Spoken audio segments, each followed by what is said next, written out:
আগে টসে জিতে ব্যাটিংয়ের সিদ্ধান্ত নিয়ে শুরুটা ভালো করলেও দ্রুতই ধস নামে নোয়াখালীর ইনিংসে। সিলেটে জয়ের ভিতটা গড়ে দিয়েছিলেন নাসুম আহমেদ। সৌম্য সরকারকে ফিরিয়ে উইকেটের শুরু করেন বাঁহাতি এই স্পিনার। এরপর থেকে একে একে আউট করেন হায়দার আলী, মেহেদী হাসান রানা, জাহির খান, বিলাল সামিকেও। নিজের শেষ ওভার নেন 3টি উইকেট। 4 ওভারে মাত্র 7 রান দিয়ে 5 উইকেট নিয়ে নোয়াখালী এক্সপ্রেসকে মাত্র 61 রানে গুটিয়ে দেয় নাসুম।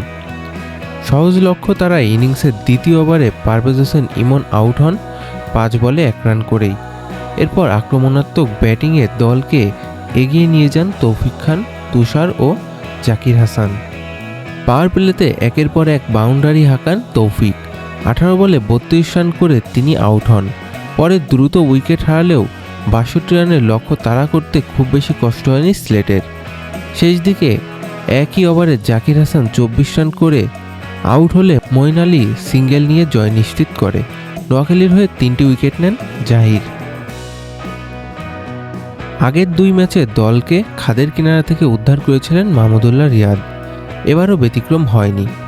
গুরুত্বপূর্ণ মুহূর্তে দায়িত্ব নিয়ে 19 বলে অপরাজিত 30 রান করে রংপুর রাইডার্সকে জিতিয়ে মাঠ ছাড়েন এই অভিজ্ঞ ব্যাটার। তার ইনিংসে 5 উইকেটে জয় পায় রংপুর এবং টানা হ্যাটট্রিকে জয়ে উঠে যায় পয়েন্ট টেবিলের শীর্ষে। যখন ম্যাচ নিয়ে শঙ্কা তৈরি হয়েছিল তখন খুশদিল শাহকে সঙ্গে নিয়ে চতুর্থ উইকেটে 47 রানের জুটি করেন মাহমুদুল্লাহ। খুশদিল 12 বলে 22 রান করে আউট হলেও শেষ পর্যন্ত শান্ত মাথায় দলকে জিতিয়ে ফেরান রিয়াদ।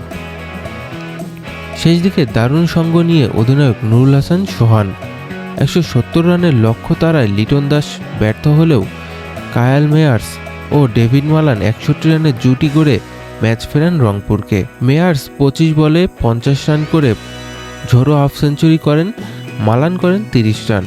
পরে মাহমুদুল্লাহর ফিনিশিংয়ে জয় নিশ্চিত হয়। এর আগে ব্যাটিংয়ে চট্টগ্রাম 169 রান তোলে। রেসিংটনের 41 বলে 58 রানের ইনিংস খেলেন, নামাজ করেন 46 রান।